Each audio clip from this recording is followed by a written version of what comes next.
ஆண்டவரும் இரட்சகருமாகிய இயேசுவின் விலையேற பெற்ற நாமத்தினாலே உங்கள் அனைவருக்கும் என் அன்பின் வாழ்த்துக்கள். இந்த காலை வேளையிலே கர்த்தர் உங்கள் ஒவ்வொருவரையும் ஆசீர்வதிப்பாராக. கர்த்தருடைய நாமத்தினாலே உங்களை நாங்கள் வாழ்த்தி வரவேற்கிறோம். அல்லேலூயா. கர்த்தர் நம்மை ஆசீர்வதிப்பாராக. ஒவ்வொரு நாளும் தேவ மகிமையில தேவ வார்த்தையில நாம நிலைத்திருக்கிற தேவ பிள்ளைகளாய் நாம் இருக்கணும். ஆமென். நீ கவனிக்கிறீங்களா? ஒவ்வொரு நாளும் நம்ம தேவ வார்த்தையில நிலைச்சிருக்கணும். ஒவ்வொரு நாளும் தேவ வசனத்துல நாம நிலைச்சிருக்கணும். ஒவ்வொரு நாளும் தேவ அடையாளத்துல நாம நிலைச்சிருக்கணும். ஆமாதானே?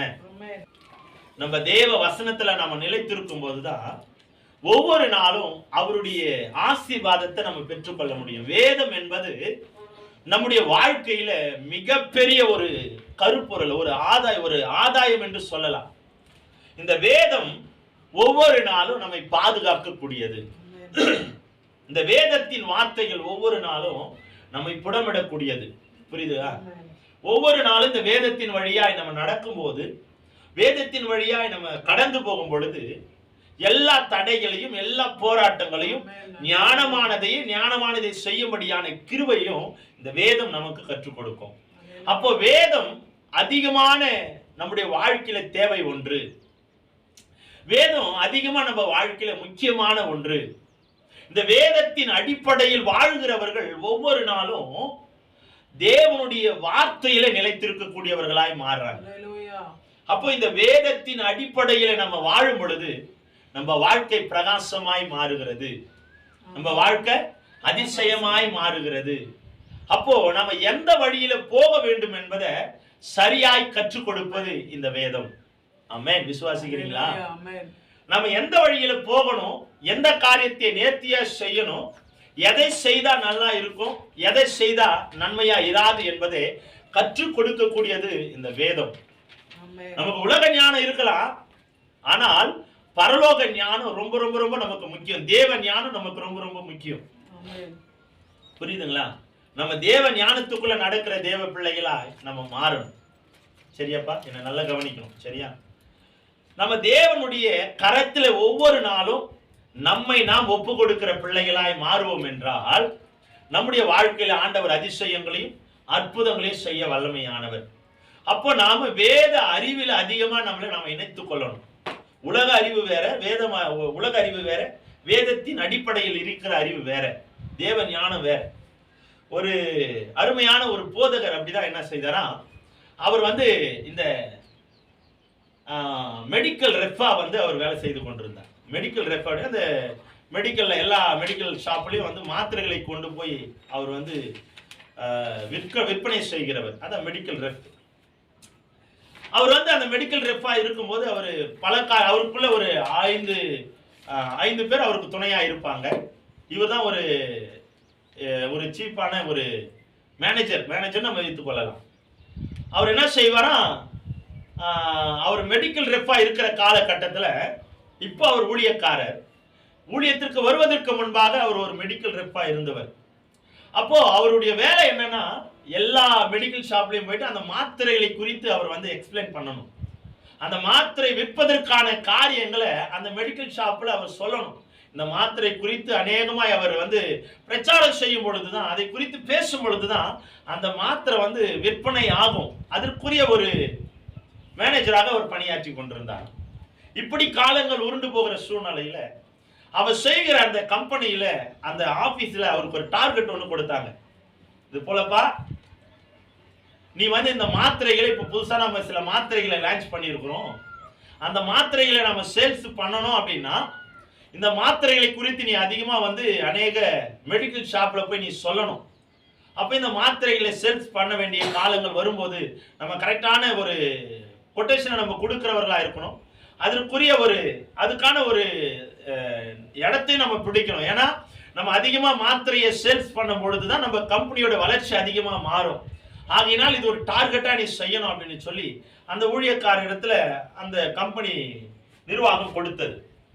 இவர் அப்படியே காலங்கள் அந்த மெடிக்கல் ரெப்பா அந்த வேலையை செய்து கொண்டிருந்தார்.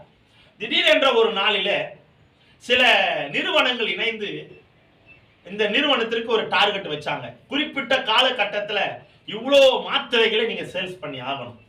குறிப்பிட்ட காலகட்டத்தில் இவ்வளோ மாத்திரைகளை நீங்க சேல்ஸ் பண்ணி ஆகணும், விற்று ஆகணும்.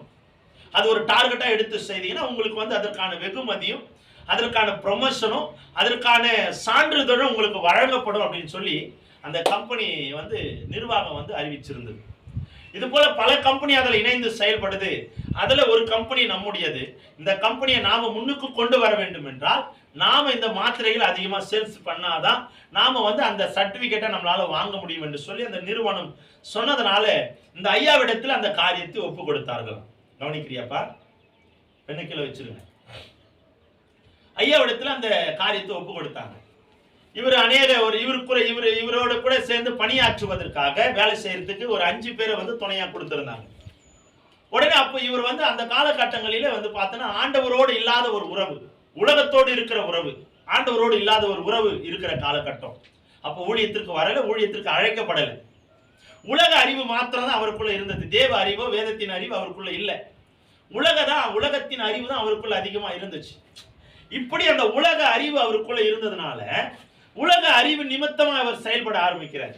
அவர் என்ன செய்தாராம், இது போல ஒரு டார்கெட் குறிப்பிட்ட நாட்களில் நம்ம முடிச்சு ஆகணும், குறிப்பிட்ட டேட்ல அந்த டார்கெட்டை நம்ம முடிச்சா நமக்கு சான்றிதழ் வழங்கப்படும், அதற்கான வெகுமதியும் கொடுப்பாங்க, அதற்கான ப்ரொமோஷனும் நமக்கு வரும், நம்முடைய கம்பெனியை நாம முன்னேற்றுவதற்கான ஒரு தருணமும் நமக்கு கிடைச்சிருக்குன்னு சொல்லி இவர் உலக பிரமாணமாய் சிந்திக்க ஆரம்பித்தாராம்.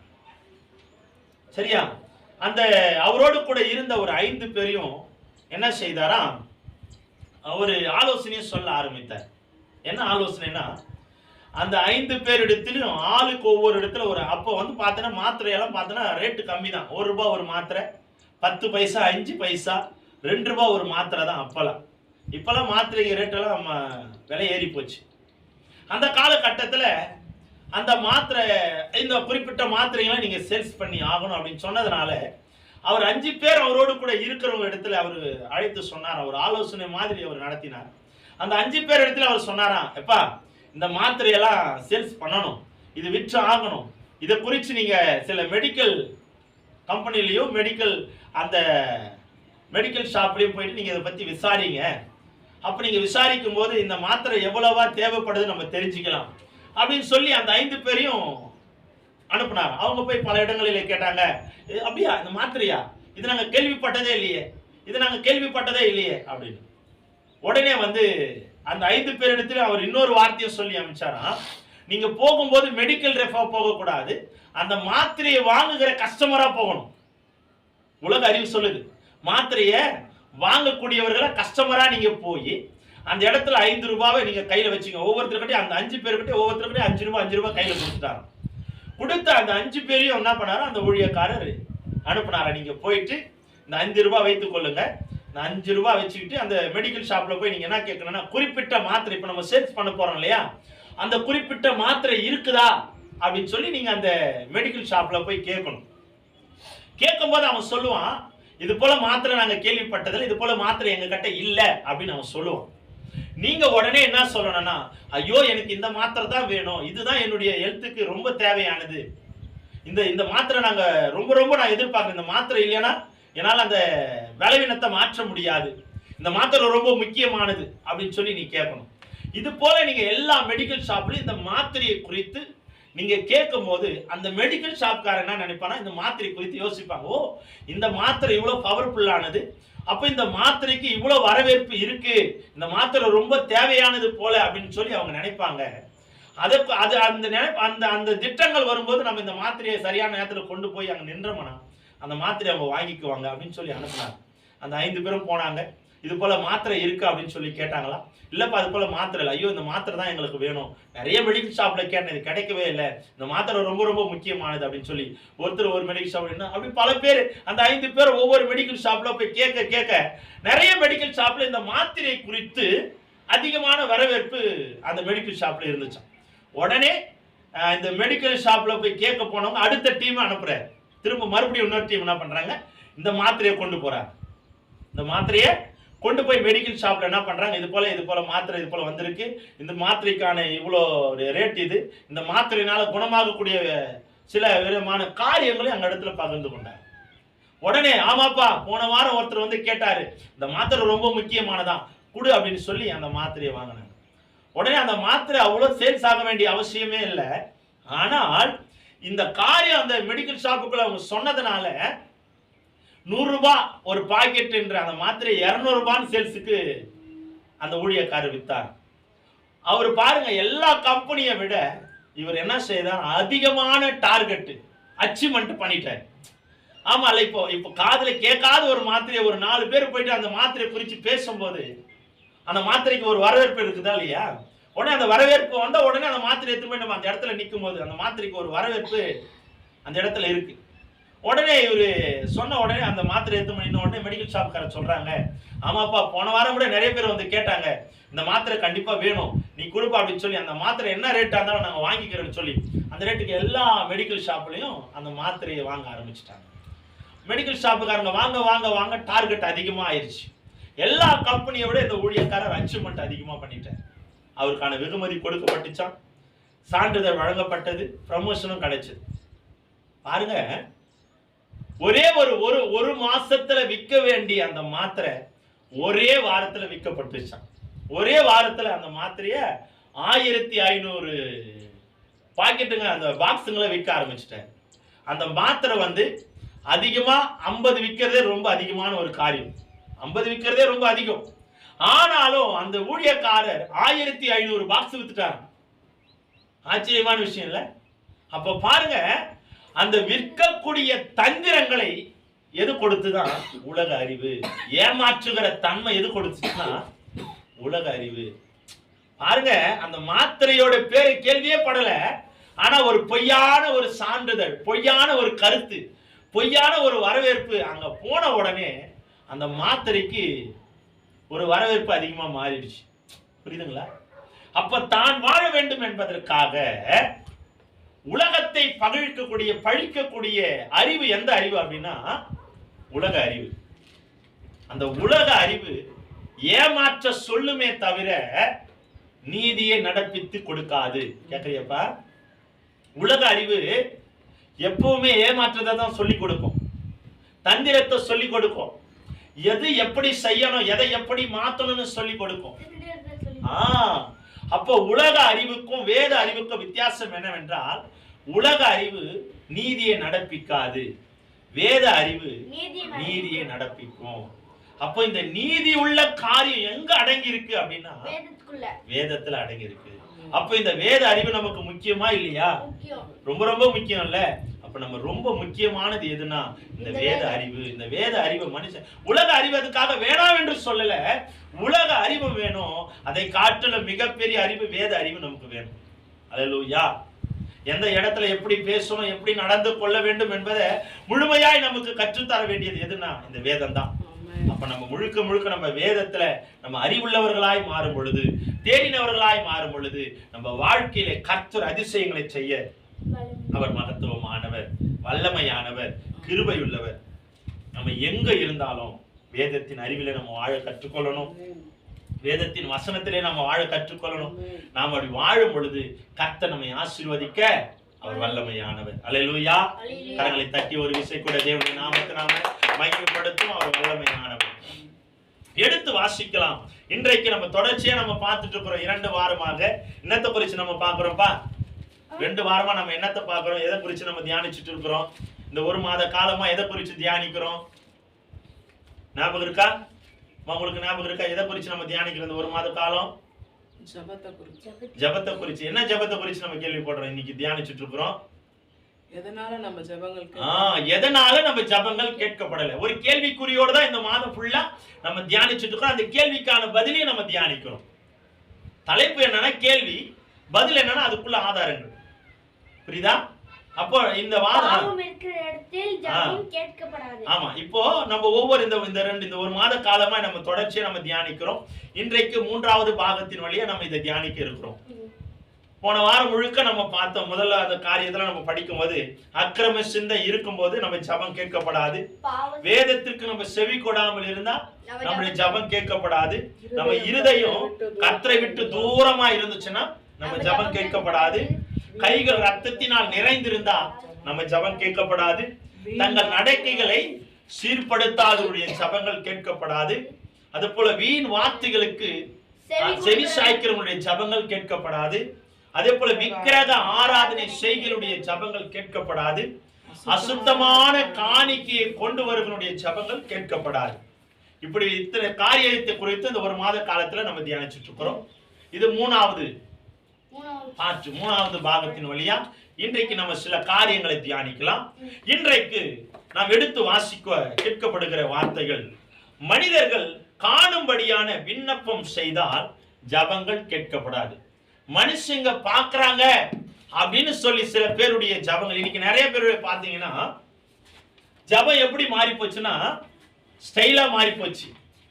ஒரு கூட்ட ஜனம் இருந்தா ஒரு வித்தியாசமான ஜபம், கூட்டம் கம்மியா இருந்தா வித்தியாசமான ஜபம், யாராவது ஒருத்தர் பெரியவங்க இருந்தா ஒரு வித்தியாசமான ஜபங்கள் இன்னைக்கு மாறிச்சு. எப்படின்னா அதாவது ஜபங்களுக்கு இன்றைக்கு வேற மாதிரியான ட்ரெண்ட் போயிட்டு இருக்கு. இந்த வேதம் சொல்லுகிறது மனிதர்கள் காணும்படியான, நான் ஜெபிக்கும் போது இவங்க எங்களை உற்று பார்க்கணும். இன்னைக்கு உலகம் எதுல போயிட்டு இருக்குன்னா ஆண்டவரை வெளிப்படுத்துகிறதை மறந்து இன்றைக்கு மனிதர்கள் தங்களை தாங்களே வெளிப்படுத்திக் கொள்ளுகிற ஆராதனையாகவும் ஜபமாகவும் மாறி போச்சு. புரியுதுங்களா? உங்களுக்கு புரியுதா?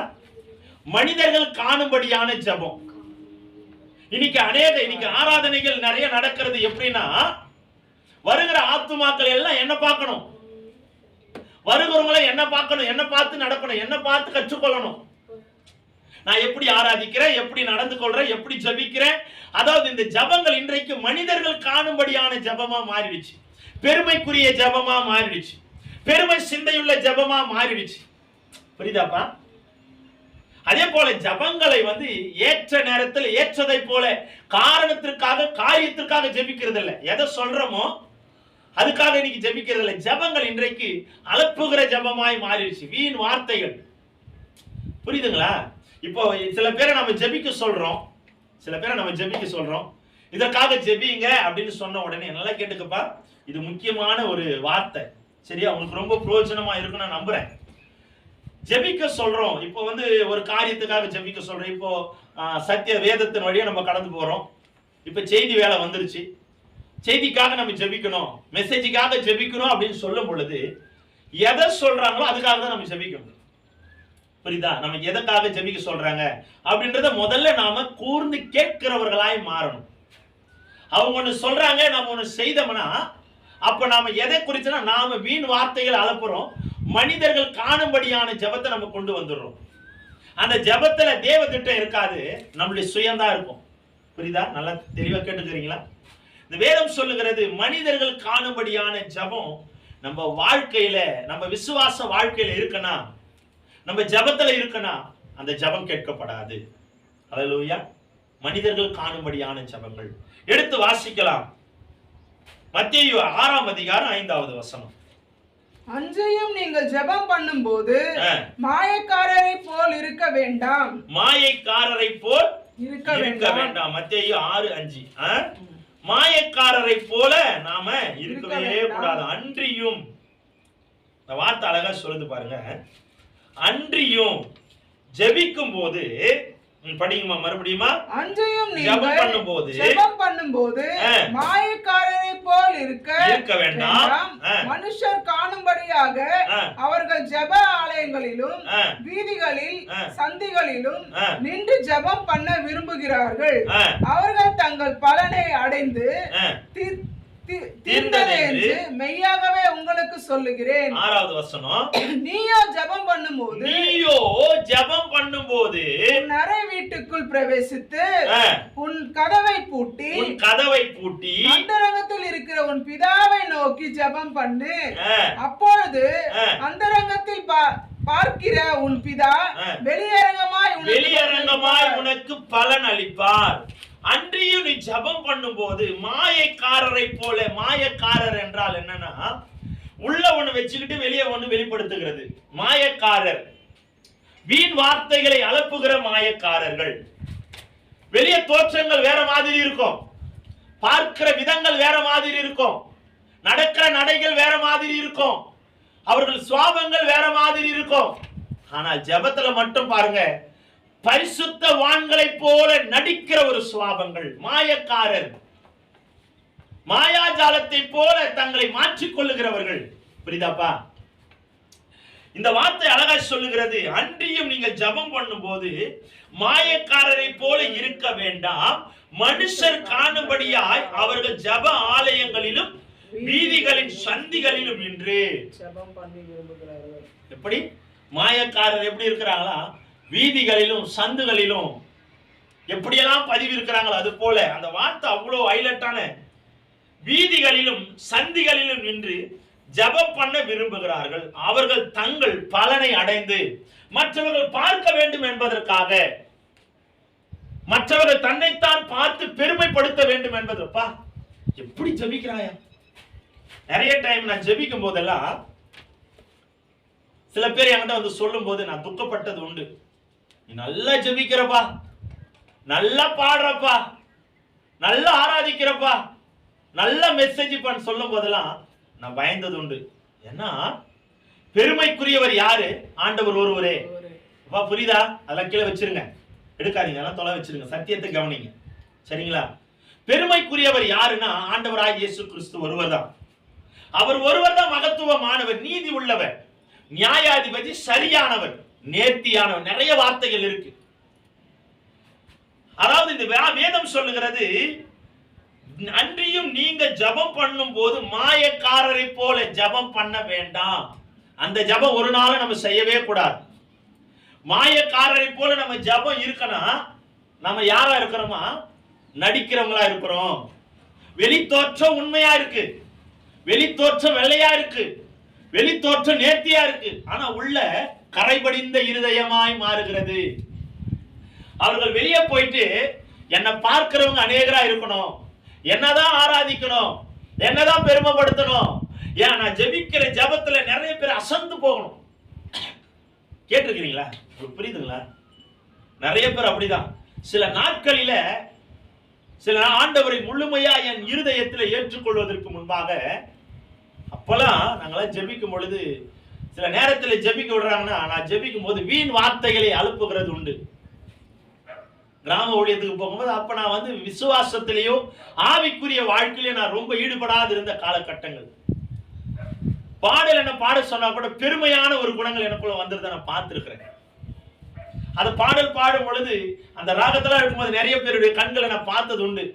என்ன பாக்குறாங்களா, என்ன பெருமையா பேசுவாங்களா, இது முடிச்ச பிறகு எத்தனை பேர் என்னை வந்து என்ன சொல்றாங்கன்னு கேட்கலாம். அந்த எண்ணங்கள் எனக்குள்ள இருந்துச்சு. காரணம் என்ன? நான் மாயக்காரனை போல இருந்தேன். ஹலோ, நான் மாயக்காரனை போல நடிச்சுட்டு இருந்தேன், மாயக்காரனை போல வாழ்ந்துட்டு இருந்தேன். ஆண்டவருடைய வசனம் எனக்குள்ள என்றைக்கு என்னை உளிய போல புடமிட்ட ஆரம்பிச்சதோ, சம்மட்டிய போல என்னை அடிக்க ஆரம்பிச்சதோ, அன்னைக்கு தான் தெரிஞ்சுக்கிட்டேன் நான் மாயக்காரன் அல்ல. மாயக்காரனை போல வீண் வார்த்தைகளை அனுப்புகிறதற்கு தேவன் என்னை தெரிந்து கொள்ளல. அப்போ நம்ம எப்படி ஜெபிக்கணுமா? அதுதான் அந்த 6வது வசனம். நீயோ ஜெபம் பண்ணும்போது உன் அறை வீட்டுக்குள் பிரவேசித்து உன் கதவை பூட்டி அந்தரங்கத்தில் இருக்கிற உன் பிதாவை நோக்கி ஜெபம் பண்ணு. அப்பொழுது அந்தரங்கத்தில் பார்க்கிற உன் பிதா வெளியரங்கமாய் உனக்கு பலன் அளிப்பார். அப்ப நம்ம எப்படி ஜெபிக்கணுமா? நம் அறை வீட்டுக்குள்ளே போய் கதவை பூட்டிட்டு ஆண்டவரை நோக்கி, பரலோகத்தில் இருக்கிற தேவனை நோக்கி நீண்ட முழங்கால் படியிட்டு ஜெபம் பண்றது ரொம்ப ரொம்ப ஒழுக்கமான ஒரு காரியம். இன்னைக்கு ஜெபம் வந்து ஸ்டைலா மாறி போச்சு. பாக்கெட்ல கை விட்டுட்டு ஜெபம் பண்றது, அப்படியே கையை வந்து ஸ்டேபிள் மேல. அதாவது என்னன்னா, இன்னைக்கு மிஞ்சின பதார்த்தமா நம்ம மாறிட்டோம். கேக்குதுங்களா? நான் புரியுதுங்களா? என்ன பாக்குறீங்களா? நாம யாரா மாறிட்டோம்? மிஞ்சின பதார்த்தமா மாறிட்டோம். நிறைய பேர் நான் குற்றப்படுத்தல, சத்தியத்தை சொல்ல வந்திருக்கிறேன், அவ்வளவுதான். சில நேரத்துல கடினமா பேசுறதும் நம்முடைய வேலை தான். கடினமான உபதேசமும் முக்கியம். நான் நிறைய டைம் பார்த்திருக்கிறேன், நிறைய பேரை வந்து கையில ஸ்டைலா வந்து இப்படி கையில பாக்கெட்ல கையை விட்டுக்கிட்டு அப்படி நிக்கிற தோரணையே வேற மாதிரி இருக்கும். ஆனால் இந்த வேதம் சொல்லுகிறது, உன் அறை வீட்டுக்குள்ள போய் உன் கதவை அடைச்சி அந்தரங்கத்தில் இருக்கிற, அந்தரங்கனா என்ன? நம்ம வாழ்க்கையை, மறைவான வாழ்க்கையை வெளியரங்கமாய் பார்க்கிறவர், ஒளிந்து கிடக்கிற வாழ்க்கையை வெளியரங்கமாய் பார்க்கிற, அந்தகாரத்தில் இருக்கிற, அந்தரங்கத்தில் இருக்கிற உன் பிதாவை நோக்கி என்ன சொல்லுதான் அது அந்த வார்த்தை? பிதாவை நோக்கி ஜெபம் பண்ணு. அப்பொழுது அந்தரங்கத்தில் பார்க்கிற உன் பிதா வெளியரங்கமாய் உள்ள உன் ஆழத்தில் இருக்கிற உன் சிந்தையை வெளியரங்கமாய் பார்க்கிற உன் பிதா உனக்கு பதில் அளிப்பார். நம்ம ஜெபம் ஒழுக்கம் உள்ளதா இருக்கணும். மனிதர்கள் காணக்கூடிய ஜெபமா நம்ம செய்யக்கூடாது.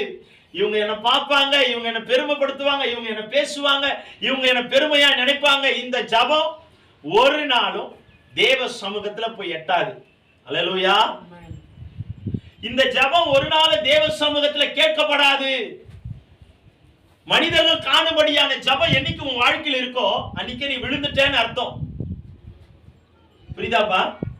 வீண் வார்த்தைகளை கூட அலப்பவே கூடாது. ஜெபம் நான் எதற்காக ஜெபிக்க சொல்றாங்க, எதற்காக நான் முழங்கால் படிட்டு இருக்கிறேன், எந்த நோக்கத்திற்காக முழங்கால் படிட்டு நான் ஜெபிக்கிறேன், யாருக்காக ஜெபம் பண்ண வந்திருக்கிறேன், எதுக்காக ஜெபம் பண்ண சொல்றாங்க, எப்படி ஜெபம் பண்ண சொல்ற, எல்லாமே ஒழுக்கமா இருக்கணும்.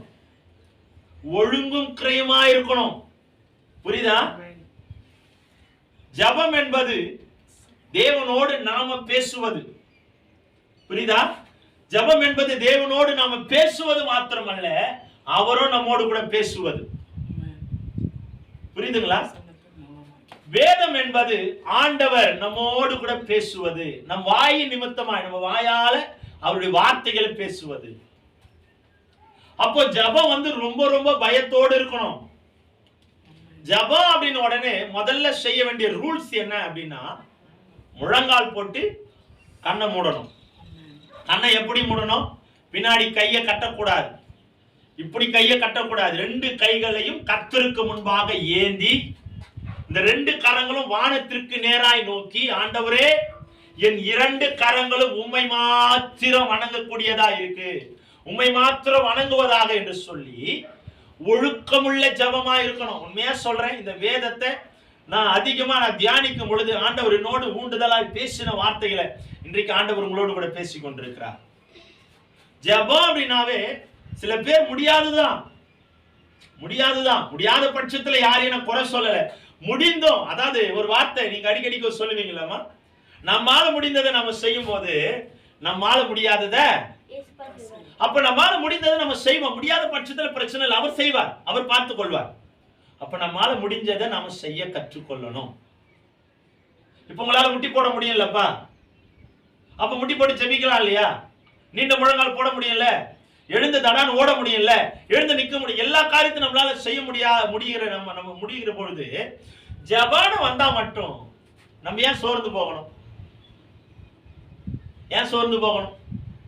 அது யாரு அலட்சியப்படுத்துறோம் அப்படின்னு ஆண்டவர் அலட்சியப்படுத்துறோம். நான் ஒண்ணு சொல்லட்டுமா? இந்த அலட்சியம் வரும்போது அந்த இருதயத்துல என்ன சிந்தை தோன்றுதா, அவர் இந்த உலகத்துல இல்ல, அவர் பொய்யான ஒரு தெய்வம், அவர் உண்மையுள்ள தெய்வம் இல்ல அப்படின்னு விசுவாசிக்கிறவங்க தான் முழங்கால் போட மாட்டாங்க, கையை கூப்பி கண்ணை மூட மாட்டாங்க, அப்படியே கண்ணை திறந்து ஜாலியா வேடிக்கை பார்த்துட்டு எப்படி வெளியே இருக்கிறாங்களோ அப்படியே உள்ளவங்க வராங்க. புரியுதாமா? நிறைய பேருமா எப்படி வெளியே இருக்கிறாங்களோ அப்படியே உள்ளவங்க வராங்க. உள்ள வந்து உள்ள வெளியே இருக்கிற மாதிரியே உள்ள இருந்து அப்படியே வெளியே இருக்கிற மாதிரியே வெளியே போயிடுறாங்க. ஒரு மாற்றமும் அவங்க வாழ்க்கையில் இல்லை. புரியுதுங்களா? ஜெபம் என்பது ரொம்ப ரொம்ப ஒழுக்கமானது, பயம் நிறைந்தது. அது தேவ சமூகத்திலே நம்மை கொண்டு போவது. அப்போ நாம ஜெபிக்கும் பொழுது மாயக்காரரை போல நம்ம இருக்கவே கூடாது, வேஷம் போடக்கூடாது. சில பேர் பாருங்க பயத்தோடு இருப்பாங்க. நிறைய வித்தியாசங்கள் இருக்கு ஜெபத்துல. ஆனால் மறைந்திருக்கிற மறைபொருளை கண்டுபிடிப்பவர் யாருன்னா ஆண்டவராகிய இயேசு கிறிஸ்து மாத்திரம்தான். நிறைய பேர் பாருங்க பயத்தோடு அப்படியே நடுக்கத்தோடு ஜெபத்தை அப்படியே ஆண்டவருடைய சமூகத்துல ஒப்பு கொடுப்பாங்க. கண்ணை திறந்த உலகத்தை பார்த்த உடனே உலக காரியம் இந்த பண்ண ஜெபம் எல்லாம் அப்படியே மறைச்சிரும். ஆலயத்துல இருக்கிற வரைக்கும் அவங்க அப்படியே பூஸ்டா இருக்கிற மாதிரியே இருப்பாங்க, ஜெபம் வாஞ்ச உள்ளவர்களா இருப்பாங்க. வெளியே போய் பாருங்க, ஜெபத்திற்கும் அவங்களுக்கு சம்பந்தம் இல்லாத மாதிரியே வாழ்வாங்க. அப்போ அந்த ஜெபம் எப்படிப்பட்டதா? மாயக்காரரை போல் இருக்கிற ஜெபம். அதுல 7வது வசனத்தை வாசிங்கம்மா. அன்றியும் நீங்கள் ஜெபம் பண்ணும்போது அஞ்ஞானிகளைப் போல வார்த்தைகளை அளப்பாதே. அஞ்ஞானிகள் யாருன்னா, நான் தான் ஞானவான். அஞ்ஞானிகள் அதிகமான ஞானம் படைத்தவன்னு சொல்றாங்கல்ல, என்ன போல ஞானம் உள்ளவங்க யாருமே இல்லை. புரியுதுங்களா? அஞ்ஞானிகளைப் போல அஞ்ஞானிகளைப் போல வீண் வார்த்தைகளை அழுப்பாதீர்கள். அவர்கள் அதிக வசனிப்பினால் தங்கள் ஜெபம் கேட்கப்படும் என்று நினைக்கிறார்கள். பாருங்க, அஞ்ஞானிகளைப் போல வீண் வார்த்தைகளை அலப்பாதீங்கள். அவர்கள் அதிக வசனிப்பினால் தங்கள் ஜபங்கள் அதிகமா வீண் வார்த்தைகள் அலப்புகிறது. இங்க ஆரம்பிச்சாங்கன்னா, இந்த கோடியில ஆரம்பிச்சாங்கன்னா அந்த கோடியில் போய் நிப்பாட்டுவாங்க ஜபத்தை. எப்படி ஜபிக்கணும்? ஜபம் என்பது கருத்தாய். எலியா நம்மளை போல ஒரு பாடுள்ள மனுஷன், அவர் ஜபிக்கிறார் பாருங்க. 3 வருஷம் 6 மாதம் மழை இல்லை. காரணம் என்னன்னா, ஜபம் கருத்து. அவர் இருதயம் கர்த்தருக்குள்ள இருந்துச்சு. ஜபம் கருத்தா இருக்கணும். கருத்துள்ள ஜபம். அவர் யாரா? நம்மை போல பாடுள்ள ஒரு மனுஷன். அவர் வேற வித்தியாசமான ஆள் இல்ல. நம்மை போல சரீரம் உள்ளவர், நம்மை போல பாடுகள் உள்ளவர், நம்மை போல எல்லா உபத்திரவங்களையும் அனுபவிச்சவர் தான். ஆனா அவர் ஜெபிச்சாரு. 3 வருஷம் 6 மாதம் மழை இல்லப்பா. காரணம் என்ன? அதுக்கு முன்னால ஒரு வார்த்தை சொல்லுது, அவர் ஜபம் கருத்தா இருந்துச்சான், ஞானமா இருந்துச்சான், ஆண்டவருடைய சமூகத்துல நேர்த்தியா இருந்துச்சான். அந்த வார்த்தையை ஆண்டவர் கேட்டு அப்படியே மழையை நிப்பாட்டிட்டார். மறுபடியும் ஜெபிக்கிறாரு. மறுபடியும் பூமியிலே மழையை வர்ஷிக்க பண்ணுகிறார். அப்ப நம்முடைய ஜபம் எப்படி இருக்கணும்? வீண் வார்த்தைகளை அலப்புகிற ஜபமா இருக்கவே கூடாதுங்க. ஞானமாய் கருத்தா நேர்த்தியா இருக்கணும். நம்ம இப்போ ஒரு வட்டத்துல ஒரு அம்பை நம்ம கரெக்டா அடிக்கணும்னா குறிப்பாத்திரம் பார்த்திருக்கீங்களா? பார்த்திருக்கீங்களா? என்ன ஏன் பண்றோம்? நாம் விடுற அம்பு வந்து கரெக்டா அந்த ரவுண்ட்ல கரெக்டா பதியணும். அப்போ அடிக்கும் போது நம்முடைய சிந்தை, நம்முடைய கைகள், நம்முடைய சரீரம் எல்லாம் ஒருமிதப்படுத்தி நம்ம அடிக்கிறோம். அடிக்கும் போதுதான் அந்த அம்பு வந்து அந்த கரெக்டான அந்த பாயிண்ட்ல போய் நிற்கும். நம்ம வேற மாதிரி சிந்தை உள்ளவர்களா இருந்து வேற எதுனா ஏதோ ஏனாத்தானு அடிச்சோம்னா அந்த அம்பு போய் அதுல நிக்குமா? ஜபமும் அப்படிதான். நம்ம ஜபம் சரியான இடத்துல போகணும்னா நம்ம சரியா இருக்கணும், சரியா பேசணும், சரியா ஜபிக்கணும், ஞானமுள்ள ஜபமா இருக்கணும். இந்த வேதம் சொல்லுறது, அன்றியும் நீங்கள் ஜபம் பண்ணும்போது அஞ்ஞானிகளை போல வீண் வார்த்தைகள், வீணான வார்த்தை, தேவையில்லாத வார்த்தைலாம் அழைப்பிட்டு இருக்க கூடவே கூடாது. இது பேசுறது, அதை சொல்றது, அது இதற்காக, அதாவது சில நேரங்கள் கொடுக்கப்படும். சபைகள் நடக்கும் போது, கூட்டங்கள் நடக்கும் போது நேரங்கள் உண்டு. அந்த நேரத்திற்கு தகுந்த மாதிரி நாம ஜெபிக்கணும். ஜபத்தை சொல்லிட்டாங்கன்னா அந்த மெசேஜ் முடிகிற அளவுக்கு அவங்க ஜெபிப்பாங்க. ஜபத்திலே பாதி நேரம் ஓடி போச்சுன்னா மீதி நேரத்தை நம்ம வந்து மெசேஜ் கொடுக்க முடியாது. வீண் வார்த்தைகள் ஒரு நாளும் ஜபத்தை ஆண்டவருடைய கரத்துல கொண்டு போய் சேர்ப்பதற்கு இடம் கூடாது. அஞ்ஞானிகளை போல அப்படி ஜெபிக்கிறவங்க யாரா? அதை இப்ப சொன்னால மிஞ்சின பதார்த்தம், நான் தான் ஞானி, என்ன போல ஞானி யாருமே இல்லை. அந்த ஜபம் யாருக்காக? மனுஷனை பார்ப்பதற்காக, மனுஷனை அட்ராக்ஷன் பண்ணுவதற்காக, மனுஷனை கவருவதற்காக அந்த ஜபம் வீண் வார்த்தையின் மூலமாய் அலப்பப்படுகிறது. அப்ப நாம ஜெபிக்கும் பொழுது ஞானமுள்ள ஜபம் இருக்கணும். அஞ்ஞானிகளை போல இருக்க கூடாது. அவங்க அங்கும் இங்கும் நின்று வீண் வார்த்தைகளை பேசி மனிதர்களை கவரக்கூடியவங்களா இருக்கிறாங்க. இன்னைக்கு ஆலயத்துல வந்துட்டதுக்கு அப்புறம் ஜெபிக்கிறோம், ஆலயத்துக்குள்ள வந்துட்டோம் அப்படின்னு அலட்சியத்தன்மை. ஆலயத்துக்குள்ள வரும்போது செப்பல் போட்டுட்டு வர்றது, ஆலயத்துக்குள்ள வரும்போது அசதியா வர்றது, ஆலயத்துக்குள்ள வரும்போது சோர்வா உட்கார்றது, ஆலயத்துக்குள்ள வந்ததுக்கு அப்புறம் சோர்வு உலக காரியத்தை நினைச்சு கவலைப்பட்டுட்டு உட்கார்ந்துட்டு இருக்கிறது, இதெல்லாம் வந்து கடவுளுக்கு பிரியமில்லாத ஒரு காரியம். புரியுதாப்பா? அப்ப நாம என்ன செய்யணும்? அஞ்ஞானிகளை போல வீண் வார்த்தைகளை அலப்புகிறவர்களா நாம் இருக்கக்கூடாது. கருத்தாய் உள்ளவர்களாய், ஞானம் உள்ளவர்களாய் அந்த வேத வசனத்தை நாம அந்த ஜபத்தை நாம எப்படியா ஞானமா செய்யணும். என்னப்பா புரியுதாப்பா? தூக்கம் வருதா? ஆமா, தூங்கக்கூடாது. இது கருத்தான ஒரு வார்த்தைகளை கேட்கணும். இப்ப அஞ்ஞானிகளை போல நீ வீண் வார்த்தைகள் அலப்புறனா அப்போ உனக்குள்ள என்ன இருக்குன்னா பெருமையின் ஆவி. மனுஷன் பார்க்கணும், என்ன மனுஷன் பார்த்து பெருமைப்படுத்தணும்ப்பா. இன்னைக்கு நிறைய பேருடைய ஜபம் அப்படிதான் மாறிடுச்சு. ஜெபிங்க அப்படின்னா இன்னைக்கு அவங்க என்ன பார்ப்பாங்களா, அவங்க பார்த்து என்ன ஆச்சரியப்படணும், பிரமிச்சு போனோம். இன்னைக்கு அப்படிதான் இருக்கு ஜபம். புரியுதா நான் சொல்றது? ஜெபிங்க அப்படின்னு ஒரு பாயிண்ட கொடுக்குறாங்க அப்படின்னா உடனே என்ன பண்றாங்க, அவங்க நம்மளை பார்த்து என்ன பண்றாங்க, இவங்களை விட நான் அதிகமா ஜெபம் பண்ணிடணும், இவங்க இப்படி பண்ணுவாங்க, இவங்க தான் பண்ணுவாங்களா, நானும் பண்ணிடுவேன், எனக்கும் தெரியும். வீண் வார்த்தைகள், அஞ்ஞானிகள், மாயக்காரர்கள் இப்படிதான் இருப்பாங்களாம். அது போல நாம இராதபடி தேவனுடைய சமூகத்துல ஞானம் உள்ளவர்களாய் நம்ம மாறணும். 8வது வசனத்தை படிக்குமா? அவர்களைப் போல நீங்கள் செய்யாதிருங்கள், உங்கள் பிதாவை நோக்கி நீங்கள் வேண்டிக் கொள்ளுகிறதற்கு முன்னமே உங்களுக்கு இன்னது தேவை என்று அவர் அறிந்திருக்கிறார். அவர் நமக்கு என்ன தேவைன்னு அவருக்கு தெரியாது. உலகத்துல என்னப்பா இருக்கு, அவருக்கு எல்லாமே தெரியும். நமக்கு என்ன கொடுக்கணுமோ என்ன செய்யணுமோ அவருக்கு எல்லாமே தெரியும். பாருங்க, ஆனா இன்னைக்கு நிறைய பேர் பாருங்க, ஆண்டவரே எனக்கு இதை கொடுங்க, ஆண்டவருடைய சமூகத்துல போன உடனே அவங்க செய்யறது என்ன தெரியுமா? லிஸ்டா வைக்கிறது. ஆண்டவரே இதை செய்யுங்க, இதை கொடுங்க, இதை வாங்கணும், இதை கொடுக்கணும், இதை செய்யணும், இதை பார்க்கணும், இதை வாங்கணும். ஆண்டவர்கிட்ட லிஸ்ட் போடுறாங்களே தவிர அவருடைய விருப்பம் என்ன அப்படின்றத இன்னைய வரைக்கும் யாரும் கேட்டு தெரிஞ்சுக்க விரும்பல. முதலாவது நீ ஜெபம் பண்ண போகும்போது இந்த 6வது வசனத்துல அழகா பேசுறாரு பாருங்க.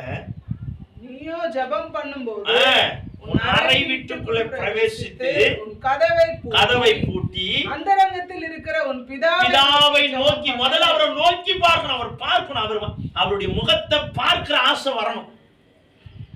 போய் முழங்கால் படியிட்ட உடனே நம்ம கண்களை மூடி உலகத்தை மறக்க ஆரம்பிக்கணும். உலகத்தை நம்ம மறந்தாதான் ஆண்டவருடைய தரிசனம் என்ன, அவருடைய தீர்மானம் என்ன நம்ம புரிஞ்சுக்க முடியும்.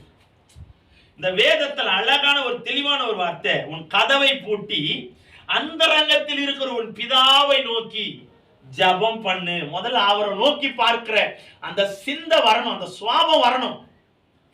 போன உடனே முழங்கால் படியிட்ட உடனே ஆண்டவரே எனக்கு இதை செய்யுங்க, ஆண்டவரே இதை கொடுங்க, ஆண்டவரே இப்படி வாங்கணும், ஆண்டவரே இதை வாங்கணும், இதை கொடுக்கும். இந்த வீண் வார்த்தைகள் ஜபங்கள் ஒரு நாளும் நீ ஜெபிச்சுட்டு போயிடலாம். நிறைய பேர் என்ன நினைக்கிறாங்கன்னா, நான் மட்டும் தான் பேசணும், ஆண்டவர் எதுவுமே பேசக்கூடாது, அவர் கொடுக்கிறவர், நான் கேட்கிறவன், அவ்வளவுதான். இந்த ஒரு எல்லையில தான் ஆண்டவரை நம்ம வச்சிருக்கிறோம். புரியுதாப்பா? நிறைய பேர் எப்படி வச்சிருக்கிறாங்களா, அந்த கோட்ல தான் ஆண்டவர் வச்சிருக்கிறாங்க. நான் போய் கேட்பேன், அவர் எனக்கு கொடுத்தணும், நான் கேட்பேன், அவர் எனக்கு கொடுத்தணும். அது பாவமா இருந்தாலும், பழியா இருந்தாலும், அக்கிரமமா இருந்தாலும், துரோகமா இருந்தாலும் நான் கேட்பேன், அவர் எனக்கு கொடுத்தணும். இன்னைக்கு நிறைய பேருடைய ஜபம் அப்படிதான் மாறி போச்சு. ஆண்டவரிடத்துல போயிட்டு முழங்கால் படிக்கிட்டு, ஆண்டவரே நீர் மகிமை, ஸ்தோத்திரிக்கிற குணம் இல்லை, அவரை புகழ்ந்து பாடுற ஜெபிக்கிற அந்த ஞானம் இல்லை, அவரை ஆராதனை அந்த ஜபத்துல அவரை புகழ்ந்து அவரை மகிமைப்படுத்துகிற சுவாபம் இல்லை. புரியுதாப்பா? நிறைய பேர் இந்த சுவாபம், நிறைய பேருக்குள்ள இந்த பழக்கமே இல்லை. போன உடனே கண்ணை மூடி கடகட கடகட கடகட கடகட கடகடன்னு பேசி முடிச்சு கதவை லாக் பண்ணிட்டு ஓடிட்டே இருக்க வேண்டியதுதான். அவர் என்ன சொல்றாரு, எதை நமக்காக தீர்மானிச்சு வச்சிருக்கிறாரு, எதை பேச வர்றாரு, அவர் ஏதோ என்ன பாதையில கொண்டு போக விரும்புறாரா, என்னை எங்கதான் கொண்டு போக விரும்புறாரு, அவர் தீர்மானம் என்ன, திட்டம் என்ன, நோக்கம் என்ன, அவருடைய எண்ணங்கள் என்னன்றதை இன்னைக்கு நிறைய பேர் கேட்கறதில்ல. போறோம், நாம பேசுறோம், ஒடியாந்துடணும் வெளியே, அவர் கையை கட்டி நின்று பார்ப்பாரு. வந்தா ஜெபம் பண்ணா, நான் என்ன சொல்றேன், நான் உங்களுக்கு ஏற்கனவே சொல்லியிருப்பேன், உங்களுக்கு என்ன தேவையோ அதை ஒருத்தர் கிட்ட போயிட்டு அவங்க கிட்ட பேசினாதான் உங்களுக்கு தெரியும். நான் தம்பி கிட்ட நான் பேசுறேன், பேசிட்டே இருந்த நான் வந்துட்டேன்னா என் விருப்பத்தை மாத்திரம் தான் காதல போட்டிருக்கிறேன், அவருடைய விருப்பம் நான் எதனா தெரிஞ்சுக்க முடியுமாப்பா? இப்ப நீங்க என்கிட்ட கடகடான்னு பேசுறீங்க, அப்பா எனக்கு இது வேணும், இதை கொடுங்க, இதை வாங்கணும், இதை செய்யணும்னு சொல்லிட்டே இருக்கிற, உடனே சொல்லிட்டு நீ போயிடுற. என் விருப்பம் என்ன அப்படின்றது உங்களுக்கு தெரியுமா? ஏன்னா என் விருப்பத்தை நீ கேட்கல, உன் விருப்பத்தை மாத்திரம் தான் என்கிட்ட சொன்னேன், என் விருப்பம் என்னன்றதை நீ கேட்க விரும்பல. அப்போ உன் விருப்பத்தை மாத்திரம் சொல்லிட்ட, ஒருவேளை நான் கொடுத்துடுறேன் அப்படின்னா அதுல பாடு, உபத்திரவம், நிந்த, கண்ணீர் வரும்போது நான் உன்னை மீட்டெடுக்க நினைச்சாலும் மீட்க முடியாது. ஏன்னா நான் சொல்ல வர்றதை நீ கேட்கல. நான் இந்த இடத்துல போகாதப்ப நான் சொல்ல வந்தேன், ஆனா அந்த வார்த்தையை நீ கேட்க விருப்பப்படல, உன் விருப்பத்தை மாத்திரம் சொல்லிட்டு போயிட்டேன். இன்னைக்கு அனைவருடைய ஜெபம் அப்படிதான் இருக்கு. ஆண்டவர்கிட்ட போவேன், ஜெபிப்பேன், அவர் எதுவும் சொல்லக்கூடாது, நான் மட்டும் சொல்லுவேன், அவர் செய்திடணும். இன்னைக்கு நிறைய பேருடைய சிந்தைகள் எண்ணங்கள் இப்படிதான் மாறிட்டு. இந்த வேதம் அழகா சொல்லுங்க. அந்த அந்த பாயிண்ட் தான் எனக்கு ரொம்ப ரொம்ப பிடிச்சது. நீ வீட்டுக்குள்ள போனோடனே கதவை முதல்ல அடைச்சிரு. உன் கதவை அடைச்சி பூட்டிட்டு அந்தரங்கத்தில் ஒரு பிதாவை நோக்கி ஜெபம் பண்ணுப்பா. முதல்ல அவரை பார்த்து அவர் முகத்தை தரிசித்து, ஆண்டவரே நீர் அழகானவர், நீர் மகிமையானவர், நீர் பிரசன்னமானவர், நீர் சௌந்தரியம் உள்ளவர், ஞானம் உள்ளவர், கிருபை உள்ளவர், ஸ்தோத்தரிக்கிறேன், ஆராதிக்கிறேன், மகிமைப்படுத்துறேன், நீர் போதுமானவர் ஆண்டவரே. இந்த ஒரு சிந்தை யாருக்குள்ள இல்லை. அவரை மகிமைப்படுத்துற குணங்கள் யாருக்குமே இல்லை. அவரை பெருமைப்படுத்துற குணங்கள் யாருக்கும் இல்லை. அவரை போற்றுகிற எண்ணங்கள் யாருக்குமே இல்லை. இன்னைக்கு பாருங்க, செய்ய திராணி இல்லாத மனுஷனை எப்படியெல்லாம் புகழரும். உன்னை போல யாரும் இல்லை, நீ இப்படிப்பட்டவர், இப்படி செய்யறவர், வல்லல், வாரி வல்லல், பயங்கரம். இந்த வார்த்தைகளை கேட்கவே முடியல. யாரா? செய்ய திராணி இல்லாத. வேதம் அதுதான் சொல்லுது.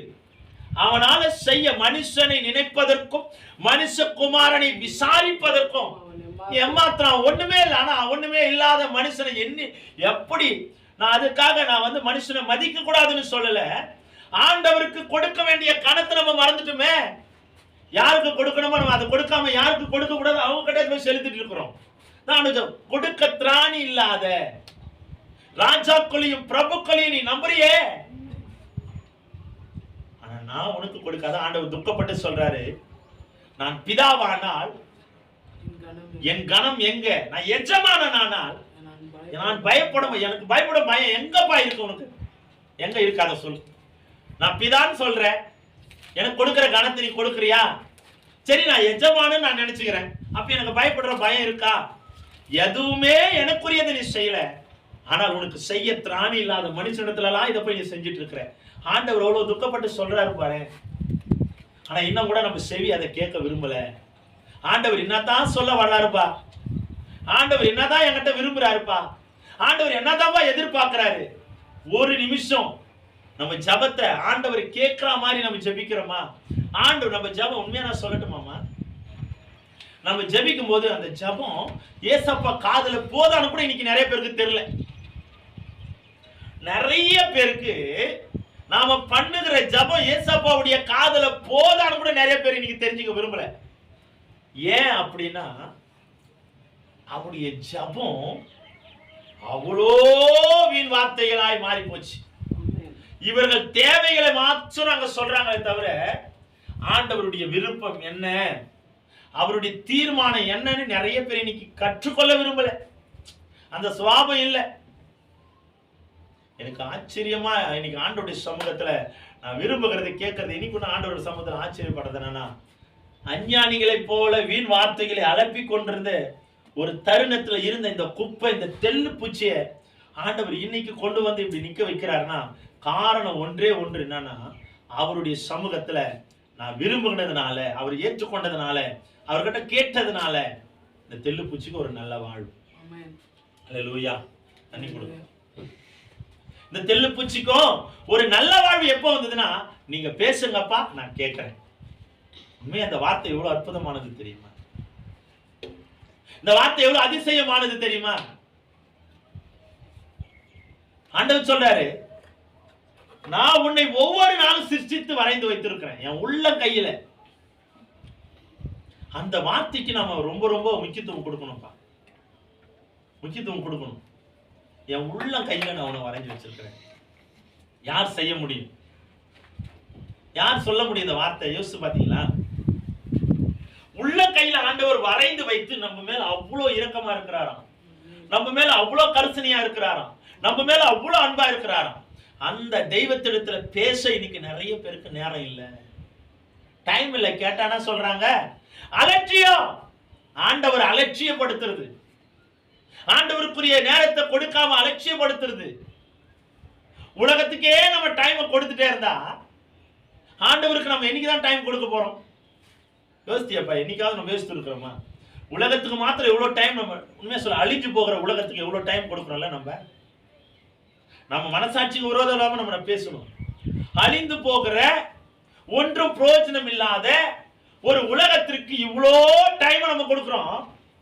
ஆனா இந்த உலகத்தை படைச்சு சிருஷ்டித்து ஒரு காரியத்தை ஆதாம் ஏவாளை படைக்கும் போது ஆண்டவர் சொல்றாரு, ஏதேன் தோட்டத்தை உருவாக்கி ஆதாம் ஏவாளை கொண்டு போய் அதிலே வைத்தார் அப்படின்னு வேதம் சொல்லும். பார்த்திருக்கீங்களா? ஆண்டவர் கொண்டு போய் எதுக்கு வச்சார்னா, இதை நீ ஆதாயப்படுத்திக்க, ஆனா எல்லாம் தகுதியா நினைச்சிடாத. இது எல்லாம் நான் உனக்காக எது கொடுக்கறேன்னா, நீ என்ன மறந்துடக்கூடாது என்பதற்காக தான். இந்த வாழ்க்கை உனக்கு எதுக்குன்னா, நீ ஜீவிய பாதையில இருந்து என்னை மகிமைப்படுத்த வேண்டும் என்பதற்காக தான். ஆனா இன்னைக்கு கொடுத்தவரை மறந்து கொடுக்கப்பட்டதை பின்பற்றி ஓடிட்டு இருக்கிறோம். இன்னைக்கு அவருக்கு அவ்வளோ அலட்சியம், அவருக்கு கொடுக்கிற கணத்திற்கு அவ்வளோ அலட்சியம், வெறுமையான குணங்கள் நமக்கு இருக்கு. அநேக பேருக்கு பயம் இல்லை, தேவ பயம் இல்லை. ஹலோ, உன் வாழ்க்கையில தேவ பயத்தை நீ ஏற்றுக்கொள்ளாவிட்டால் ஒரு நாளில கைவிடப்படுகிற சூழ்நிலை வரும். தேவனுக்கேற்ற பயம் உன் இருதயத்தில் இல்லைன்னா ஒரு நாள் கைவிடப்படுகிற சூழ்நிலை வரும். 10 பேர் ஆண்டவருடைய சமூகத்துல போகணும்னு ஆசைப்பட்டாங்க. அந்த 10 பேரை போயிட்டாங்களா? யோசித்து பாருங்க. 5 பேர் போனாங்க. அந்த 5 பேருக்குள்ள என்ன இருந்துச்சு? பயம் இருந்துச்சு, ஆயத்தம் இருந்துச்சு. நான் ஆண்டவருடைய முகத்தை பார்க்கணும் பார்க்கணும் பார்க்கணும் பார்க்கணும். அந்த தூண்டுதல் இருந்துட்டே இருந்துச்சு. அந்த தூண்டுதல் ஆண்டவருடைய சமூகத்துல கொண்டு போச்சு. ஆனா மீதி 5 பேருக்குள்ள என்ன இல்ல? பயம் இல்ல, ஆசை இல்ல, அவரை பார்க்கணுன்ற ஒரு இருதயத்துல வாஞ்சை இல்ல, தாகம் இல்ல. எனக்கு தாகம் எடுத்தனா, அந்த தாகம் வந்தாதான் இந்த தண்ணி மேல எனக்கு ஆசை வரும் இல்லையாப்பா? தாகம் எடுத்த உடனே நேத்து நான் கொஞ்ச நேரம் நான் யோசிச்சேன். அதுதான், தண்ணி வாங்கல, கொடுத்த தண்ணியை மாத்திரம் நான் எடுத்துட்டு வந்துட்டேன். இங்க வந்து தண்ணி காலி ஆயிடுச்சு. இந்த வெயிலுக்கு அதுக்கும் கொஞ்ச நேரத்துல நாக்கு வறண்டு போன சூழ்நிலை. உடனே அந்த தண்ணி இருக்கிற வரைக்கும் அந்த தண்ணியை பத்தி எனக்கு யோசிக்க தோணல, தண்ணியை பத்தி யோசிக்க தோணல. ஆனால் அந்த தண்ணி இல்லைன்னு உடனே இந்த நேரத்துல தண்ணி இருந்தா எவ்வளவு நல்லா இருக்கும், கொஞ்சம் தண்ணி இருந்தா தாகத்தை தீர்த்துக்கலாமே, காலி ஆயிடுச்சே, எப்ப தண்ணி கிடைக்கும்? அப்ப அந்த தாகம் எப்ப வருதுன்னா, அந்த தாகத்தை உண்டாக்குகிற அந்த சுவாபம் வரும்போதுதான். அப்ப நமக்குள்ள அந்த தாகம் வரணும்னா, இயேசுவை பார்க்கிற ஆசை வரணும்னா, அவரை நாம ருசிக்கணும், அவர் மேல நமக்கு ஆசை வரணும். நிறைய பேருக்கு வரல. ஏன்னா உலகத்தின் ஆசை, அழகு, சுவை எல்லாமே உலகத்துல நம்ம மறைச்சிருச்சு ஆண்டவரை விட்டு. இன்னைக்கு அதனால நம்ம வாழ்க்கையே மாறிடுச்சு, நம்ம ஜபமும் மாறிடுச்சு. ஆமா தானப்பா? நம்ம வாழ்க்கையே மாறி போச்சு, நம்ம ஜபமும் மாறி போச்சு. இன்னைக்கு ஆண்டவரை எங்கேயோ வச்சு பார்த்துட்டு இருக்கிறோம். அவர் அதோ இருக்கிறாருப்பா, அவர் ஏன் கூட இல்லை. இன்னைக்கு நிறைய கிறிஸ்தவர்கள் பார்க்கிற காரியங்கள் அதுதான். ஆண்டவர் யாரும் பக்கத்துல வச்சு கூட வச்சு யாரும் பார்க்கல, எல்லாரும் அதோ வச்சு பார்த்து அங்க நிக்கிறாருப்பா. நான் சொல்றேன், ஆண்டவரை நீ அங்க வச்சு பார்த்தா அவருடைய அன்பு தெரியாது, ஆண்டவர் அங்க வச்சு பார்த்தா அவருடைய பாசம் புரியாது, ஆண்டவர் அங்க வச்சு பார்த்தா அவருடைய கிருபை நீங்க கற்றுக்கொள்ள முடியாது. அவர் பக்கத்துல நீங்க போகணும், அவர் பக்கத்துல உங்களை வர வைக்கணும். அந்த சுவாபம், அந்த ஆசை வரணும். அந்த 5 பேருக்குள்ள அந்த ஆசை இருந்துச்சு, ஆண்டவரோடு கூட அவங்க போனாங்க. அல்லேலூயா. இந்த 5 பேருக்குள்ள அந்த ஆயத்தம் இல்லை, அப்புறம் பார்த்துக்கலாம். இந்த இந்த இந்த வார்த்தை தான் அநேக பேர் ஆண்டவர் விட்டு புறம்ப தள்ள போகுது. நான் இன்னைக்கு எச்சரிப்பா சொல்றேன், ஆண்டவர் விட்டு புறம்ப தள்ள போற வார்த்தை என்ன வார்த்தை தெரியுமா? அப்புறம் பார்த்துக்கலாம், நாளைக்கு பார்த்துக்கலாம், நாளைக்கு செஞ்சுக்கலாம். உண்மையா சொல்றேன், நீ ஆயத்தம் ஆகாவிட்டால், ஹலோ, நீ ஆயத்தம் ஆகாவிட்டால் தேவனோடு உன்னால போக முடியாது. புரியுதுங்களா? நம்ம ஆயத்தம் ஆகலைன்னா தேவனோடு நம்ம போகவே முடியாது. ஏனோக்கு ஆண்டவரோடு சஞ்சரித்த நாட்கள் எவ்வளவு தெரியுமா? 300 வருஷம். 300 வருஷம் ஆண்டவரோடு சஞ்சரித்து பிள்ளைகளை பெற்றெடுத்து ஆண்டவரோடு மகிமையாய் எடுத்துக் கொள்ளப்பட்ட, மரணத்தை காணாத ஒரு மனிதன், மரணத்தை காணாத ஒரு மனுஷன் ஏனோக்கு. காரணம் என்ன? சஞ்சரிப்பு, ஆண்டவர் மேல் இருந்த ஆசை, அன்பு. ஆண்டவரோடு சஞ்சரிப்பது எப்படின்னா, இடைவிடாமல் ஆண்டவரோடவே இருக்கிறது. எது நடந்தாலும் ஆண்டவர் கேட்கிறது, எது நடந்தாலும் ஆண்டவர்கிட்ட சொல்றது, எது நடந்தாலும் அவருடைய விருப்பத்தை எடுக்கிறது. இதுதாங்க ஏனோக்குள்ள இருந்த ஒரு மகிமையான ஒரு ஆசீர்வாதம். இன்னைக்கு ஒவ்வொரு மனுஷனுக்குள்ள இந்த ஜபம் இருக்குன்னா, இந்த சஞ்சரிப்பு இருக்குன்னா, இந்த உறவு இருக்குன்னா, உண்மையா இன்னைக்கு நான் நம்புறேன், கர்த்தர் நம்ம வாழ்க்கையை ஆசீர்வாதமாய் மாற்ற அவர் வல்லமையானவர். சொல்றாரு, மனிதர் காணும்படியான ஜபம் ஒரு நாள் நம்ம வாழ்க்கையில இருந்துடவே கூடாது. இவங்க என்ன பெருமையா பேசுவாங்க, பெருமைப்படுத்துவாங்க, பெருமையா நினைப்பாங்க. அந்த ஜெபம் ஒரு நாள் ஏற்கப்படாது, அது வீணாய் மாறும். அல்லேலூயா. ஆகையினால ஜெபம் என்பது ரொம்ப ரொம்ப முக்கியமானது. ஜெபம் என்பது பயத்துக்குரியது. ஜெபம் என்பது ஒழுக்கத்துக்குரியது.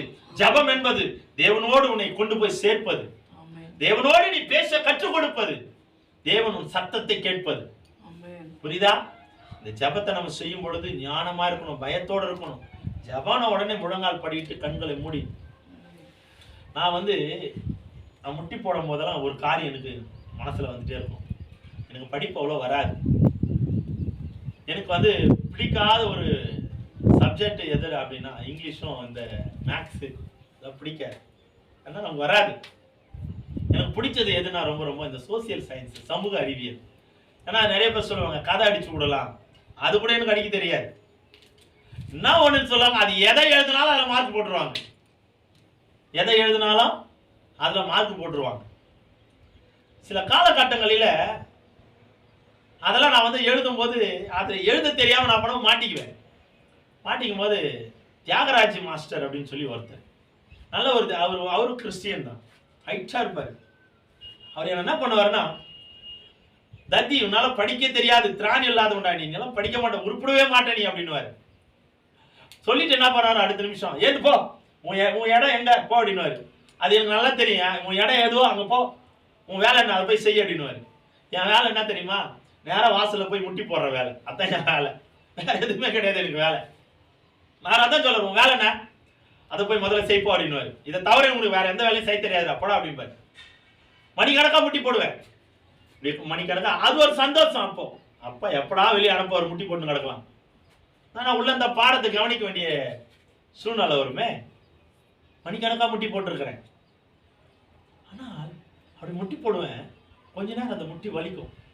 ஆனாலும் முட்டி போடணுன்றதுக்காக போடுவேன். ஏன் காரணம்னா, அடிப்பாங்க, திட்டுவாங்க, முட்டி போட வைக்கலாம். வேற ஒரு பனிஷ்மெண்ட் இருக்கு, என்ன தெரியுமா, கையை தூக்கணும்.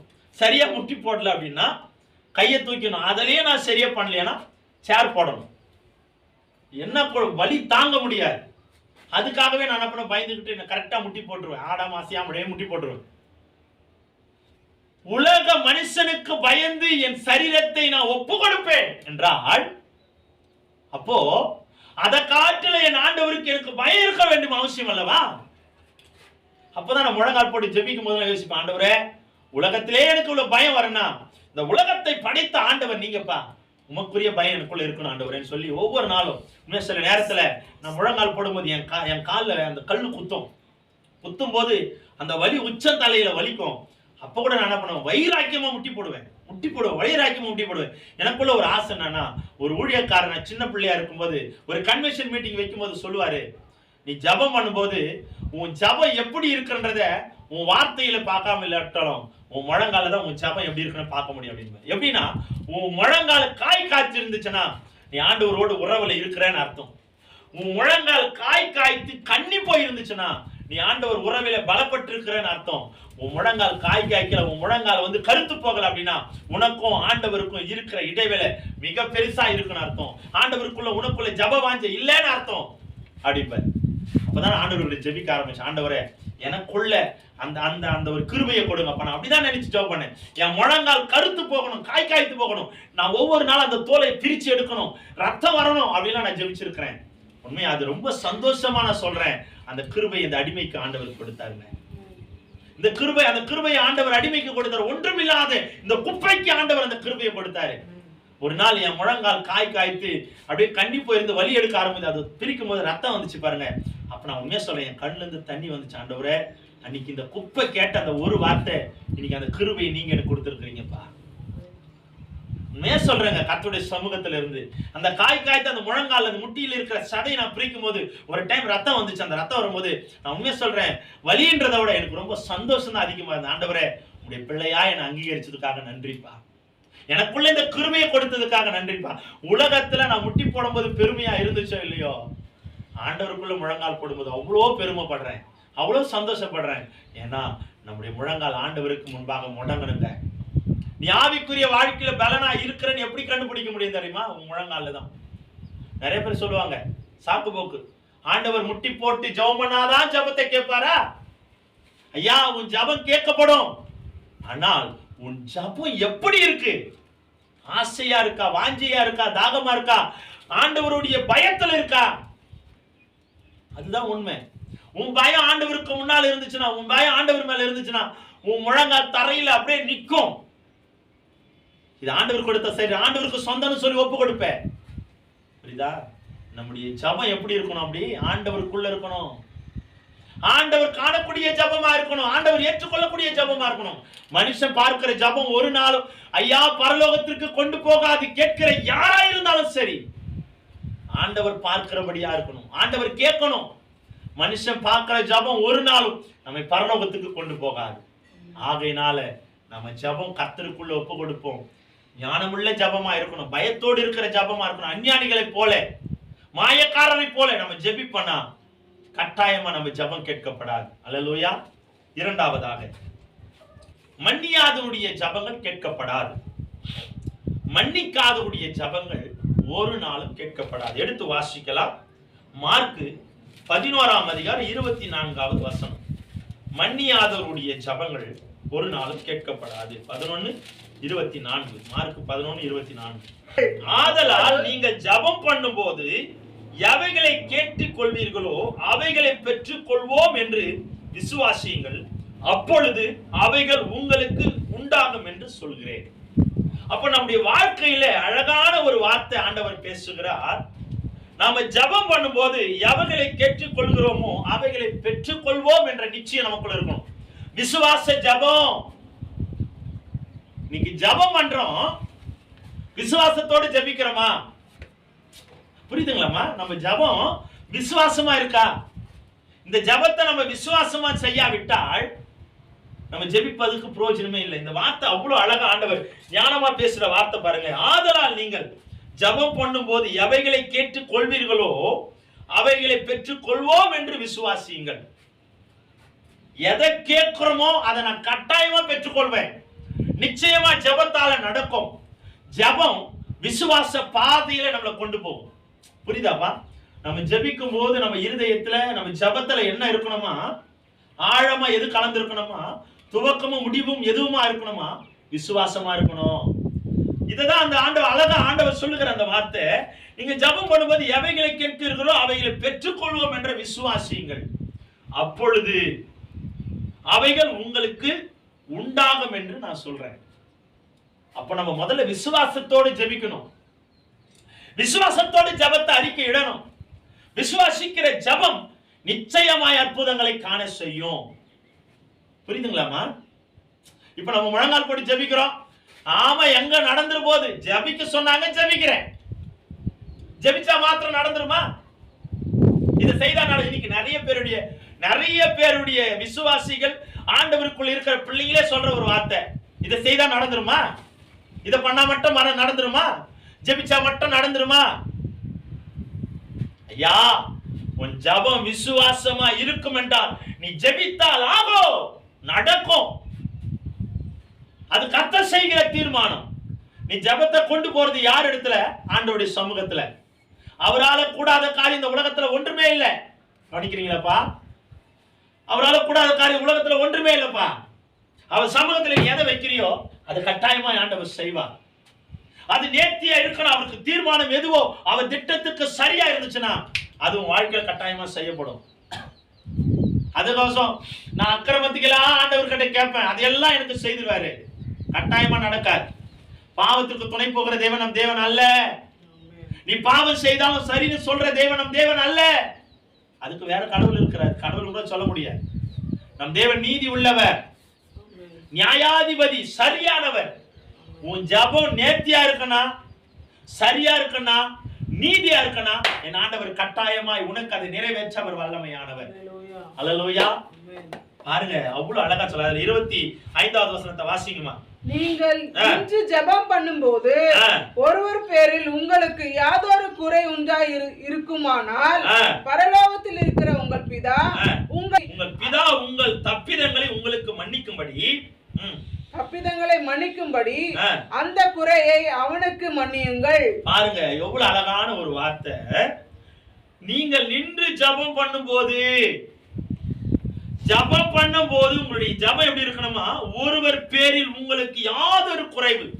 நீங்க ஜெபம் பண்ண வந்துட்டனா நம்ம இருதயத்துல என்ன மாறணுமா, குறைவு இருக்குது பாத்தீங்களா, கசப்பு இருக்கு பாத்தீங்களா, பகை இருக்கு பாத்தீங்களா, வைராக்கியம் இருக்கு பாத்தீங்களா, இவனை எப்படியாவது இது பண்ணணும்னு சொல்லி ஜெபிக்கிற பாத்தீங்களா, அந்த சுவாபங்கள் மாறணும், குறைவுகள் மாறணும். எவ்வளவு ஞானமுள்ள தேவன் அழகான ஒரு வார்த்தை சொல்றாரு.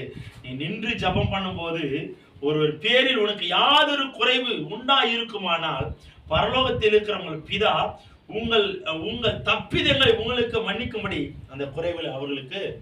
அப்ப நம்மளை நாம் மன்னிக்கிற கர்த்தர் அவர்களுக்காகவும் மன்னிக்கும்படியான ஜெபத்தை நம்ம எடுக்கணுமா. மன்னிக்கிற ஜெபம், மன்னிப்பு கொடுக்கிற ஜெபம், மன்னியாதவருடைய ஜெபம் கேட்கப்படாதான். நம்ம என்ன பண்றோம், இன்னைக்கு கசப்பும் வைராக்கியமும் பகையும் வச்சுட்டு நம்ம ஜெபிக்கிறோன்னா அந்த ஜெபத்துக்கு பதில் கிடைக்கும் அப்படின்னு நினைக்கிறது முட்டாள்தனம். நான் சொல்லுவேன் முட்டாள்தனம். நான் பகை வச்சிருப்பேன், மற்றவங்க மேல பகை வச்சுட்டு செயல்படுவேன், மத்தியில பகை உணர்வோடு நான் பேசுவேன், அப்போ நான் ஜெபிப்பா என் ஜெபத்துக்கு பதில் இருக்குதுப்பா அப்படின்னு நம்ம நினைக்கிறேன்னா நம்மளை போல முட்டாள் இந்த உலகத்துல யாருமே இல்லை. ஆமா தானே, நடக்காத ஒண்ணு நாமளே நடக்க போதுன்னு நினைச்சு வாழ்ந்துட்டு இருக்கிறோம். நிறைய பேர் அப்படிதான் ஜெபிக்கிறாங்கம்மா இந்த உலகத்துல. பகை, பழி, கெட்ட குணங்கள், அவங்க அழிஞ்சு போகணுங்க, அவங்க அழிஞ்சு போகணும்னு சொல்லி மண்ணை வாரி தூத்திட்டு வந்துட்டு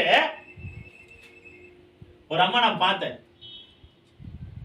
காலையில பாக்குறேன் கிளம்பி பைபிள் எடுத்துட்டு வெளியே போறாங்க. வெள்ளை புடவை, வண்டி காஸ்ட், வெள்ளை புடவை, பைபிள் எடுத்துட்டு வெளியே போறாங்க. செருப்பை போட்டுட்டு வீட்டுல சண்டை போல உள்ள வெளியே வந்து அந்த பைபிள் அப்படி வச்சுக்கிட்டு செருப்பு போட்டு சொல்றாங்க, நீ எல்லாம் நல்லாவே இருக்க மாட்டா, போயிட்டு வரேன் உனக்கு. யாரு? பெண்டிகாஸ்ட் விசுவாசி அம்மா கையில பைபிளை வச்சுட்டு பேசுறா, நீ நல்லாவே இருக்க மாட்டா, போயிட்டு வந்து பேசுற இரு. எங்க போறாங்க? தன்னை தேவன் சமூகத்துல ஒப்பு கொடுக்க போறாங்க, ஆண்டவரை பார்க்க போறாங்க. அந்த ஆத்மா சொல்லிட்டு போகுது, நீ நல்லாவே இருக்க மாட்டா, நீ அழிஞ்சுதான் போற, போயிட்டு வந்து பேசிக்கிறேன். இந்த ஜெபம் கேட்கப்படும். அவங்க போற டைமும் வேஸ்ட், வர டைமும் வேஸ்ட், உட்காரதும் வேஸ்ட். ஆனால் இந்த வேதம் சொல்லுகிறது, நீங்கள் நின்று ஜெபம் பண்ணும்போது ஒருவர் பேரில் உங்களுக்கு யாதொரு குறை உண்டா இருக்குமானால் பரலோகத்தில் இருக்கிற உங்கள் பிதா உங்கள் தப்பிதங்களை உங்களுக்கு மன்னிக்கும்படி அந்த குறை அவனுக்கு மன்னியுங்கள். நம்மை மன்னிக்கிற தேவனிடத்துல நாம எப்படி மன்னிப்பு கேட்கிறோமோ அதே போல மற்றவர்களையும் நம்ம மன்னிக்கிறவர்களா இருக்கணும், மன்னிக்கிற குணம் படைத்தவர்களா இருக்கணும். என்ன பேசிட்டாங்கப்பா மன்னிச்சிரு, என்ன திட்டாங்கப்பா மன்னிச்சிடு. நீ மன்னித்தால் நீதான் கர்த்தருடைய சமூகத்துல சிறந்தவன். நான் ஏற்கனவே சொல்லி இருக்கிறேன், மன்னிப்பு கேட்பவனை விட மன்னிப்பவன் சிறந்தவன். புரியுதுங்களா? மன்னிங்க ஐயா, ஒருவருக்கு ஒருவர் மன்னியுங்க. காண்கிற மனிதனை நேசிக்காத நீ காணாத கடவுளை எப்படி நேசிக்க முடியும்? அன்னை தெரேசா சொன்னாங்க அழகான ஒரு வார்த்தை, நீ இங்க எதை செய்யறியோ அதுதான் பரலோகம், நீ எதை கட்டுறியோ அதுதான் பரலோகம், அதுதான் உன்னை கொண்டு போகும். நீங்க பகையும் வைராக்கியத்தையும் சண்டையும் பிரச்சனையும் போராட்டத்தையும் இங்க செஞ்சு நாளைக்கு போகிற இடத்துல உன்னால நிம்மதியா இருக்க முடியுமா? தைரியமா அந்த இடத்துல போய் நம்மளால வாழ முடியுமா? தேவ சமூகத்துல நம்மளால நிக்க முடியுமா? நினைச்சு பாருங்களேன். இங்க இருக்கும்போது ஒருவருக்கு ஒருவர் அன்பு இல்லை, சமாதானம் இல்லை, ஒற்றுமை இல்லை, அன்பின் ஐக்கியம் இல்லைன்னா நாம பரலோகத்துக்கு போய் என்னத்தை செய்ய போறோம்? ஒண்ணுமே கிடையாது. நாம இருக்க வேண்டிய வாழும் போதும் நரகத்துல தான் வாழுறோம், செத்தாலும் நரகம் தான். அப்ப நம்ம ஆத்மா எதை பிரயாசப்படுது? நரகத்தை தான் பிரயாசப்படுது. ஆண்டவர் தீர்மானிச்சிருவாரு. ஆமால, பரலோகத்துல என்ன இருக்காதான்? துன்பம் இருக்காது, பகை இருக்காது, போராட்டம் இருக்காது, பழி உணர்வு இருக்காது, கொலை செய்கிற எண்ணம் இருக்காது, யாரையும் துரோகத்துல நினைக்கிற எண்ணங்கள் இருக்காது. அதான் பரலோகம். ஆனா நாம இந்த உலகத்தில் இருக்கும்போது எதை நேசிக்கிறோம்? நரகத்தை நேசிக்கிறோம். குற்றப்படுத்துறோம், எல்லாரையும் கொலை செய்யறோம், வஞ்சிக்கிறோம், வேதனைப்படுத்துறோம், காயப்படுத்துறோம், மற்றவங்க குறித்து புறம் பேசுறோம். இதெல்லாம் எதுக்கு சொந்தமானது? நரகத்துக்கு சொந்தமானது. அப்ப நம்ம எதை நேசித்து வாழறோம்? நரகத்தை நேசித்து வாழறோம். பரலோகத்து மேல நம்ம பிரயாசப்படல, பரலோகத்து மேல நம்ம ஆசைப்படல. அதனால தான் நாம இருதயம் பரலோகத்துக்கு மேல போகல, நரகத்தையே நினைக்குது. வேதம் சொல்லுது, நான் எப்படி மன்னிக்கிறேன் நீ நினைக்கிறேன் அதே போல மற்றவனை நீ மன்னிச்சிருப்பா. ஒருவருக்கு ஒருவர் மன்னியுங்கள் என்று வேதம் சொல்லுகிறது. ஒருவருக்கு ஒருவர் அன்பு கூறுங்கள். நமக்குள்ள அந்த அன்பு இருக்கா? அது ஒற்றுமை இருக்கா? யோசித்து 26வது வசனத்தை வாசிங்கம்மா. நீங்கள் மன்னியாதிருப்பீர்களானால் பரலோகத்தில் இருக்கிற உங்கள் பிதாவும் உங்கள் தப்பிதங்களை மன்னியாதிருப்பார். அல்லேலூயா, அல்லேலூயா சொல்லாமா? அல்லேலூயா. இந்த வேதத்துல ஆண்டவர் பேசுகிற கருத்துள்ள ஒரு வசனத்தை கேளுங்க. நீங்கள் மன்னியாதிருப்பீர்களானால் பரலோகத்தில் இருக்கிற உங்கள் பிதாவும் உங்களுக்கு உங்க தப்பிதங்களை, ஆமா நீ என்ன செய்யறியோ அதுதான் ஆண்டவர் உனக்கு செய்வார். நிறைய பேர் இன்னைக்கு நினைக்கிறது என்னன்னா, நான் அக்கிரமம் செய்வேன், பாவம் செய்வேன், துரோகம் செய்வேன், களவு செய்வேன், திருடுவேன், பொய் சொல்லுவேன், ஏமாத்துவேன், வஞ்சிப்பேன், கொலை செய்வேன், எல்லாம் நான் செய்வேன், ஆனா ஆண்டவர் எனக்கு மட்டும் நன்மை செஞ்சிடணும் அப்படின்னு நாம நினைக்கிறோம். அப்படின்னா மறுபடியும் சொல்றேன், நாம தான் முட்டாள்.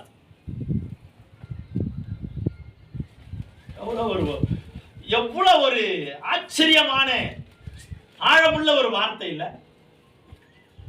எனக்கு அதை நான் படிக்கும் போது என்ன ரொம்ப தொட்டுச்சு. என்னன்னா, நீங்கள் மன்னியாதிருப்பீர்களானால், அம்மா வாழ்க்கை ஆண்டவர் மறுபடியும் நம்மோடு கூட பேசுற ஒரு வார்த்தை.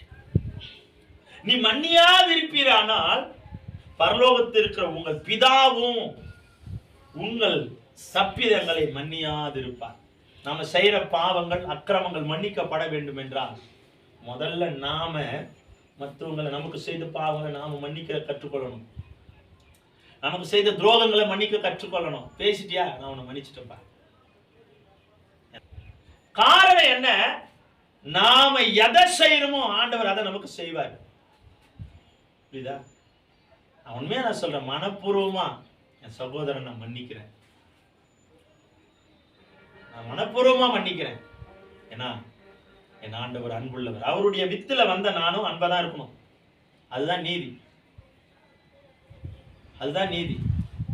நம்ம கரெக்ட் தானம்மா? இப்போ நான் நெல்லு போடுறேன், அந்த நெல்லு நான் நெல்லு போடுறேன்னா நெல்லாதான் வரணும்னா அந்த நெல்லை தான் நான் போடணும். நான் நெல்லை போட்டு இந்த நெல்லு வந்து கம்பா வரணும் கணந்தா வருமா? நான் நெல்லு போடுறேன்ப்பா, அந்த நெல்லா நான் போட்டா நெல்லு தானே வரும். அப்ப அந்த நெல்லை போட்டு விட்டு நான் கம்பா தான் விதைப்பேன், கம்பா தான் அறுவடை செய்யணும், கம்பு தான் அறுவடை செய்யணும், வருமா? கம்பு தான் வரும். நெல் விதை போட்டா நெல்லு தான் வரும். அப்போ நான் எதை போடுறனோ அதுதான் எனக்கு வரும். நான் மன்னிச்சேன்னா ஆண்டவர் எனக்கு மன்னிக்க போறார், நான் மன்னிக்கலைன்னா ஆண்டவர் என்ன மன்னிக்க மாட்டார். இந்த வேதம் அதுதான் சொல்லுது. நீங்கள் மன்னியாதிருப்பீர்களானால் உங்கள் பிதாவும் உங்களுக்கு தப்பிதங்களை மன்னிக்க மாட்டார். இப்ப நம்ம முதல்ல மன்னிக்கிறவர்களாய், நல்லா கேக்குதா? யார் எதை செய்தாலும் அவனை மன்னிச்சுட்டேன். அந்த மன்னிச்சுட்டேன்னு நம்ம எப்படி சொல்லணும்? மனப்பூர்வமான அவனை மன்னிச்சுட்டேன். இயேசுவுக்குள்ள மனப்பூர்வமான அவனை மன்னிச்சுட்டேன். இந்த மன்னிப்பு பரலோகத்துக்கு கொண்டு போகும். ஆச்சரியத்தை காண கிருபை செய்யும், அதிசயத்தை காண கிருபை செய்யும். நம்ம மன்னிக்கிற மனம் படைத்தவர்களா இருப்பனா கர்த்தர் நம்மை ஆசீர்வதிக்க அவர் வல்லமையானவர். அல்லேலூயா, அல்லேலூயா. அப்ப நம்ம மன்னிக்கிற குணம் நிச்சயமா நமக்கு வேணுங்க. ஒண்ணு சொல்லட்டுங்களா? ஆண்டவர் ஒரு வார்த்தை அழகா சொல்ற, உலகத்தில் உபத்திரவம் உண்டு, ஆனாலும் திடன் கொள்ளுங்கள், உலகத்தை நான் ஜெயித்தேன். நமக்கு போராட்டம் நிச்சயம் இந்த உலகத்துல உண்டு. போராட்டம் இல்லாத உலகம் இல்லவே இல்லப்பா. போராட்டம் இருக்கு, பழி உணர்வு இருக்கு, பழிகள், பகைகள், போராட்டம், நிந்த எல்லாமே இருக்கு. ஆனாலும் நம்ம இந்த உலகத்தை நாம ஜெயிக்கணும்னா நமக்குள்ள பொறுமை அவசியம், மன்னிக்கிற குணம் அவசியம். ஆண்டவர் சொல்றாரு பாருங்க, உலகத்தில் உபத்திரம் உண்டு, ஆனாலும் திடன் கொள்ளு, திடனாயிரு, நம்பிக்கையாரு. இந்த உலகத்தை ஜெயித்தாண்டவன் அவன் கூட இருக்கிறேன். அப்ப நம்ம மன்னிக்கும் பொழுது அவன் நிச்சயமா நம்மளை மன்னிப்பாரு. நாம என்ன கொடுக்கிறோமோ அதுதான் நமக்கு ரிட்டர்ன் வரும். நிறைய பேர் ஃபங்க்ஷன் வைக்கிறாங்கல்லம்மா, பார்த்துருக்கீங்களா? ஃபங்க்ஷன் வைக்கும்போது, அந்த விசேஷம்லாம் வைக்கும்போது மொழி வைக்கிறாங்க, 1001 ரூபாய். அதை ஏன் நோட்டில் எழுதுறாங்க சொல்ல? திருப்பி நாளைக்கு அவங்களுக்கு அதை நான் கொடுக்கணும். நீ 1000 ரூபாய் மொய் வச்சா 1000 ரூபாய் வரும், 100 ரூபாய் மொய் வச்சா 100 ரூபாய் தான் வரும், 10 ரூபாய் வச்சா 10 ரூபாய் தான் வரும். நீ என்ன கொடுக்குறியோ அதுதான் அங்கிருந்து ரிட்டர்ன் வரும். உலகத்துக்கே இவ்வளோ எல்லாம் வச்சிருக்கனா, என் ஆண்டவர் அதை காட்டிலும் மேலானது. அப்ப நாம எதை மன்னிக்கிறோமோ, யாரை மன்னிக்கிறோமோ, அப்ப அப்ப நம்ம தப்பிதங்கள், நம்ம குற்றங்கள் கர்த்தர் மன்னிப்பார். யார் எது பேசினாலும் அவனை மன்னிச்சுட்டேன். ஒன்னு சொல்லட்டுமா? தண்டனையிலேயே சிறந்த தண்டனை எதுன்னா மன்னிப்பு. தண்டனையிலேயே சிறந்த தண்டனை எது தெரியுமா? மன்னிப்பு. நீ அடிச்சா கூட அந்த மனுஷன் மாற மாட்டான்ப்பா. இன்னைக்கு நான் சொல்றேன் கேட்டுக்க. ஒரு மனுஷனை உன்னை யாரோ உன்னை ஏதோ பண்ணிட்டாங்க, திட்டாங்க, காயப்படுத்திட்டாங்கன்னா மறுபடியும் நீ அவனை காயப்படுத்துற, நீ அவனை அடிக்கிற, அவனை சாகடிக்கணும்னு நினைக்கிற, காயப்படுத்தணும்னு நினைக்கிற அப்படின்னா அந்த மனுஷன் மனம் மாறவே மாட்டான். என்ன வரும்னா மறுபடியும் பகை உணர்வு வரும், பழி வரும், குற்றம் வரும், விதண்டாவாதம் வரும், விரோதங்கள் வரும். அதே ஒரு மனுஷன் உன்னை காயப்படுத்தினாலும் வேதனைப்படுத்தினாலும் அந்த மனுஷனை மாற்றுவதற்கும் அந்த மனுஷனுக்கு கொடுக்க வேண்டிய தண்டனைக்கும் ஒரே ஒரு வார்த்தை, மன்னிப்பு. உங்களுக்கு தெரியும், பெரிய ஒரு மிஷினரி ஒரிசா மாநகரத்தில் ஊழியத்தை வந்தாங்க. பிள்ளைங்க, கணவர் வந்த அந்த மிஷினரியை வேனோடு வச்சு கொளுத்திட்டாங்க. வேனோடு வச்சு கேள்விப்பட்டிருப்போம், நம்ம எல்லாம் கேள்விப்பட்டிருக்கிறாங்க. வேனோடு வச்சு எரிச்சுட்டாங்க, கருகி போனாங்க. ஆண்டவரை பத்தி சொல்றாங்க அப்படின்னு வேனோட வச்சு கொளுத்திட்டாங்க, வேனோட எரிஞ்சு போனாங்க. இது அந்த செய்தி அந்த ஐயாவோட மனைவிக்கு கேள்விப்படுறாங்க, மிஷினரி அம்மாவுக்கு கேள்விப்படுது. உடனே துக்கப்பட்டாங்க, அழுதாங்க. உடனே மீடியா போய் கேட்குது, இப்படியெல்லாம் செய்து உங்களை நீங்க என்ன செய்ய நினைக்கிறீங்க? சொன்னவனே அந்த அம்மா சொன்ன ஒரு வார்த்தை, நான் மனப்பூர்வமா அவங்களை நான் மன்னிக்க விரும்புறேன். ஐயா, ஒரே ஒரு வார்த்தை நல்லா கூர்ந்து கவனிங்கம்மா. அந்த அம்மா சொன்னாங்க, நான் மனப்பூர்வமா அவங்கள நான் மன்னிக்க விரும்புறேன். அந்த வார்த்தை ஒரிசா மாநகரத்தை அசைத்தது. ஒரிசா அப்படியே ஆடி போனது. இந்த ஒரு வார்த்தை அநேக பேரை மாற்றிச்சு. அந்த ஒரிசாவே இன்னைக்கு நிலைத்தறியாம அழிந்து போனதுக்கு காரணம் என்ன தெரியுமா? அந்த ஒரு மன்னிப்பு. ஆண்டவர் உனக்காக வைராக்கியம் பாராட்டுவார்ப்பா. உனக்காக ஆண்டவர் வைராக்கியம் பாராட்டுவார். அப்ப ஆண்டவருடைய சமூகத்துல நீ யாரை மன்னிக்கிறியோ ஆண்டவர் மன்னிப்பார். நீ அவரை மன்னிச்சனா ஆண்டவர் உனக்கு அந்த மன்னிப்பு கொடுக்க வல்லமையானவர். புரியுதுங்களா? அதனால சிறந்ததை நம்ம செய்வோம். சிறந்தவர்க்காக நாம சிறந்ததை செய்வோம். புரியுதுங்களா? நல்ல ஒரு வார்த்தையில சிறந்தவருக்காக நம்ம சிறந்ததை செய்வோம். நம்ம சிறப்பாய் கர்த்தர் மாற்றுவார். அல்லேலூயா. கர்த்தருடைய சமூகத்துல காத்திருங்க. இந்த 2 காரியத்தை நாம இன்னைக்கு தியானிச்சோம். 2 காரியமா 3 காரியமா? 3 காரியங்களை நம்ம 2 காரியங்கள் தான் நம்ம தியானிச்சோம். ஒன்று மனிதர் காணும்படியான ஜெபம், இரண்டாவது மன்னியாருடைய ஜெபம். இந்த 2 காரியங்களை நம்ம பார்த்தோம். இன்னும் நிறைய காரியங்கள் இருக்கு. வருகிற காலங்களில வருகிற வாரங்களில கடவுள் சித்தம் இருக்கும் என்றா, ஆண்டவருடைய சித்தம் இருக்கும் என்றா இதை குறித்து நம்ம தியானிக்கலாம். அப்ப அந்த வார்த்தை அழகா சொல்லப்படுகிறது, நீங்கள் மன்னியாதிருப்பீர்கள் ஆனால் பரலோகத்தில் இருக்கிற உங்கள் பிதாவும் உங்கள் தப்பிதங்களை மன்னியாதிருப்பார். நம்ம மன்னிக்கிற தேவ பிள்ளைகளாய் மாறுவோம். ஆண்டவருக்குரிய அடையாளத்தை நம்ம பெற்றுக்கொள்வோம். ஆண்டவர் மேல் வைத்திருக்கிற அந்த விசுவாசம், நம்பிக்கையை நம்ம உறுதிப்படுத்துவோம். கர்த்தர் நம்மை ஆசீர்வதிக்க வல்லமையானவர். அல்லேலூயா, அல்லேலூயா. ஆகையினால நீங்க யாரா இருந்தாலும் சரி, பார்த்து கொண்டிருக்கிற யாரா இருந்தாலும் சரி, உங்களுக்கு விரோதமாய் வருகிற பகைகள், துர்ச்செயல்கள், வார்த்தைகள், உங்களை காயப்படுத்துகிற எந்த ஒரு வார்த்தையா இருந்தாலும், அது யார் உங்களை காயப்படுத்தி இருந்தாலும், ஒரே ஒரு வார்த்தை, கர்த்தருடைய சமூகத்திற்கு முன்பாக அவரை மன்னிப்பீர்கள் என்றால் நம்முடைய தப்பிதங்களை கர்த்தர் மன்னிக்க அவர் வல்லமையானவர். அல்லேலூயா. நம்ம யாரா இருந்தாலும் பகை உணர்வை மறந்துடுவோம், பழி உணர்வை மறந்துடுவோம். ஆண்டவருக்காகவே நம்ம அழைக்கப்பட்டிருப்போம் என்றால், நம்ம மன்னிக்கிற குணப்படைத்தவர்களா நம்ம இருப்போம்னா, நம்ம ஜெபிக்கிற ஜபங்களை கர்த்தர் கேட்க அவர் வல்லமையானவர். அல்லேலூயா. ஆகையினால நம்ம ஜபங்கள் கேட்கப்பட வேண்டும் என்றால் இன்னைக்கு பார்த்து 2 காரியங்கள், மனிதர் காணும்படியான ஜபங்கள் மாற வேண்டும், இரண்டாவது மன்னியாத குணங்கள் மாற வேண்டும். அல்லேலூயா. மன்னியாத குணங்கள் மாற வேண்டும். அப்ப நம்ம மன்னிக்கிற சுவாபம் படைத்தவர்களா இருப்பனா, தேவனுக்கு ஏற்ற ஜபம் நம்ம ஜெபிப்பனா, ஏற்றமான ஜபத்தை ஏறெடுப்பனா, நம்ம வாழ்க்கை கர்த்தர் ஆசீர்வதித்து பலுக பெருக செய்ய அவர் வல்லமையானவர். அதனால சோர்ந்து போகாம கர்த்தருடைய சமூகத்துல காத்திருப்போம். அவருக்காகவே நம்ம வாழ்வோம், அவரோடு கூட இருப்போம். கர்த்தர் நம்மை ஆசீர்வதிப்பார். ஆமென்.